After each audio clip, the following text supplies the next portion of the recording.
maana wale waliokwisha kuyakimbia machafu ya dunia kwa kumjua Bwana na Mwokozi Yesu Kristo, kama wakinazwa tena. Wananazwa na nani mpendwa? Wananazwa na nani? Kama wakinazwa tena. Haleluya. Amen.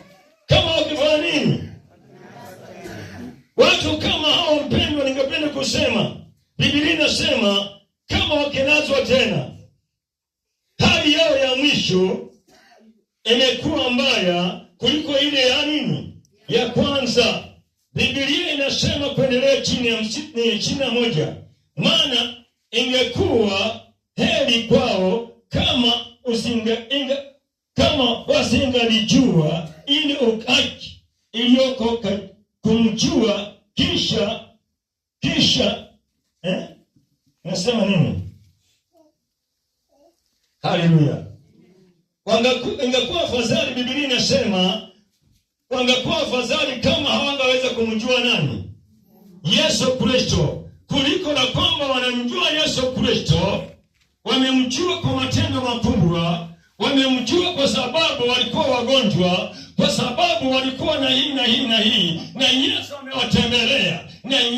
amewatembelea, na baada ya kuwatembelea akawapa muujiza. Waliokuwa na magonjwa mbalimbali Yesu akawaponya. Waliokuwa wana ukweli wa Yesu Kristo wakafundishwa.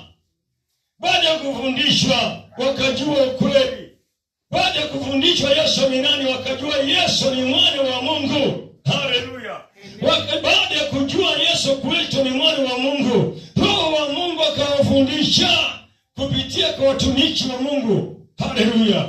Baada ya kujua ukweli, basi Biblia inasema hawa watu wakawacha. Baada ya kuwacha ile ukweli, ndio Yesu anasema, wala Biblia inasema, wala mtumishi wa Mungu anasema, ingekuwa afadhali hawakamjua nini? Hawangejua nini? Ukweli, kuliko kujua ukweli, kuliko kuonja ufalme wa mbinguni, kuliko kujua ukweli, licha wakawacha ile ukweli. Bwana kusaidie na nisaidie. Haleluya. Kuliko kujua nini? Ukweli, kuliko kujua ukweli ni kujua njia za Bwana. Kadhalika wakafanya nini? Wakawacha ile nini? Wakawacha ile nini? Njia ya Bwana. Nitaruka 22. Lakini matokeo kwao imetokea kwao sawasawa na ile mizari ya kweli. Mbweha imerudia matandiko yake.